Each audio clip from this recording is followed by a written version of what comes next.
अस्सलाम वालेकुम नाज़रीन, मैं हूं सलवा हसनैन और आप देख रहे हैं पंजाब की आवाज़ न्यूज़। आइए नज़र डालते हैं आज की अहम खबरों पर। लाहौर पाकिस्तान मुस्लिम लीग पंजाब के जनरल सेक्रेटरी पार्लिमानी लीडर और सूबाई वजीर सनत और तजारत चौधरी शाफिर हुसैन से सेनेट के उम्मीदवार हाफिज अब्दुल करीम की मुलाकात। सूबाई वजीर के ऑफिस में होने वाली मुलाकात में सेनेट के इंतखाबात, भारतीय जाहिरियत, मुल्क की मजमूई सियासी सूरत हाल और पंजाब में सरमायाकारी के फ़रोग़ के इक़दामात पर बातचीत। वज़ीर आला पंजाब के माविन खसूसी राना मोहम्मद अरशद, अरकान पंजाब असम्बली सरदार अहमद लेगारी, खुर्रम विर्क और दीगर भी मुलाकात में मौजूद थे। पाकिस्तान मुस्लिम लीग सेनेट के इंतखाबात में हाफिज अब्दुल करीम की मुकम्मल सपोर्ट करेगी।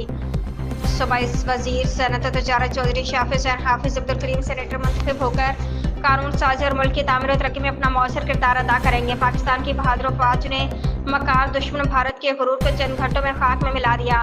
मुसल्लह अफवाज ने भारतीय जाहिरियत का जो मुंह तोड़ जवाब दिया, उसकी गूंज पूरी दुनिया में सुनाई दे रही है। सरहदों के मुहाफिज बहादुर अफवाज की बदौलत हम अपने घर में सुकून की नींद सोते हैं।